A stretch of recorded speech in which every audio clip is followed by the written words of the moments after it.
नमो नमः। अभी आपने पूर्व वाले वीडियो में वज्र, यव, कमल, वापी, यूप, इशु, शक्ति और दंड योगों का क्या शुभाशुभ फल होता है, जातक की वृत्ति का निर्धारण उन योगों से किस प्रकार से किया जाता है, इसके विषय में आपने पढ़ा।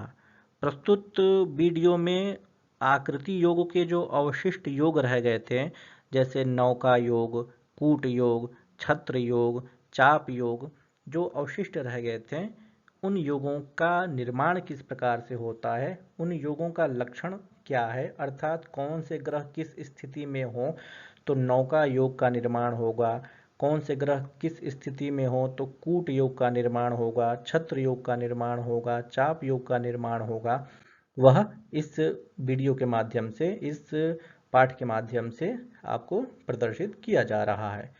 आप यह श्लोक देखें।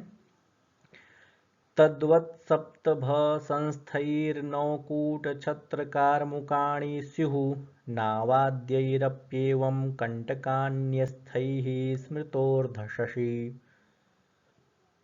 इसका अन्वय आप देखें।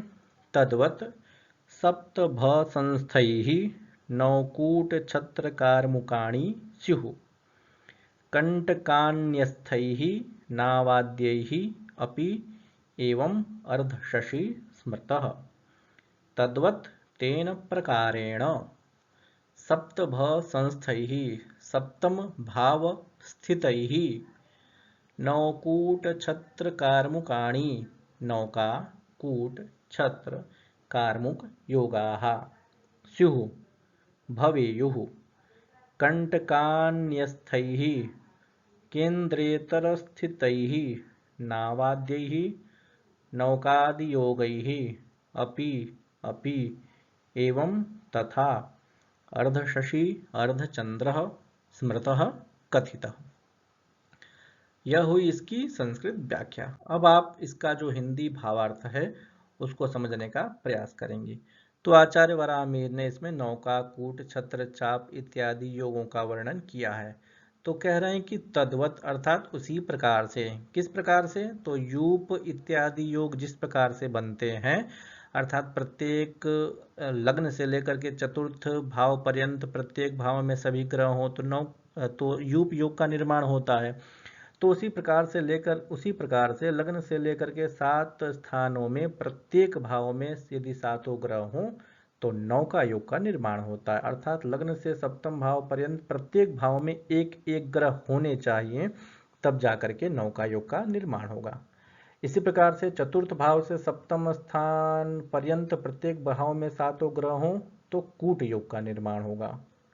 और इसी तरह से सप्तम भाव से लग्न तक यदि सभी ग्रह हों तो छत्र योग का निर्माण होगा।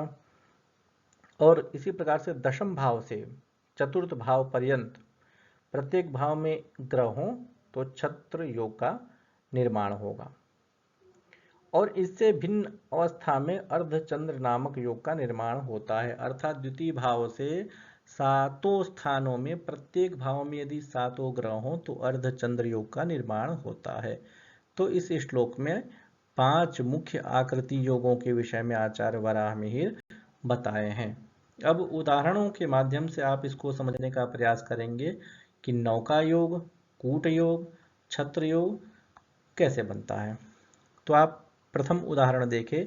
इस प्रथम उदाहरण के माध्यम से आपको इस बात का स्पष्ट रूप से प्रतीत हो जाएगा कि नौका योग, आप देखें, लग्न से प्रारंभ करके सप्तम भाव पर्यंत प्रत्येक भाव में ग्रहों की स्थिति विद्यमान दिखाई दे रही है।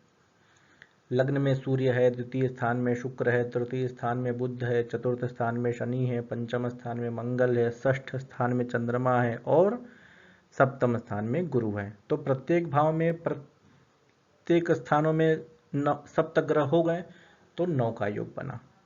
ठीक इसी से अग्रिम से कूट योग बनता है। तो चतुर्थ से लेकर के दशम भाव पर्यंत सभी ग्रह होने से कूट योग का निर्माण होता है। तो आप देखें, चतुर्थ स्थान में सूर्य है, पंचम स्थान में बुध है, छठे स्थान में शुक्र है, सप्तम स्थान में गुरु है, अष्टम स्थान में चंद्रमा है, नवम स्थान में शनि है और दशम स्थान में मंगल है। तो कूट योग का निर्माण हुआ। कूट शब्द का शाब्दिक अर्थ होता है एक प्रकार से जो घास काटने का जो हथियार होता है, हंसिया उसको लोक भाषा में कहते हैं, तो उसका संबंध इसी कूट योग से होता है। अब छत्र योग आप देखें तो छत्र योग जो है सप्तम से लग्न पर्यंत ग्रहों की स्थिति होने से छत्र योग का निर्माण होता है। तो लग्न सप्तम से लग्न पर्यंत प्रत्येक भावों में सभी ग्रह बैठे हैं, इसलिए छत्र योग बना। चाप योग दशम से चतुर्थ भाव पर्यंत सभी ग्रहों के होने से चाप योग बनता है।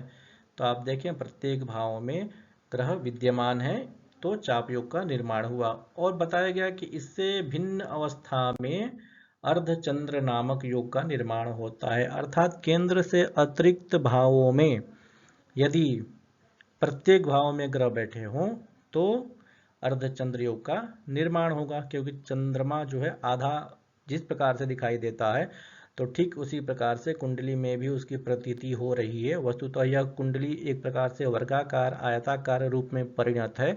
यदि आप इसे गोले वृत्त के रूप में यदि देखने का प्रयास करेंगे तो ठीक आपको अर्धचंद्र जैसे आकृति ही दिखाई देगी, इसीलिए इसे आकृति योग कहते हैं। तो द्वितीय, तृतीय, चतुर्थ, पंचम, षष्ठ, सप्तम, अष्टम इन स्थानों में प्रत्येक भाव में एक एक ग्रह है, इसलिए अर्धचंद्र नामक योग बना।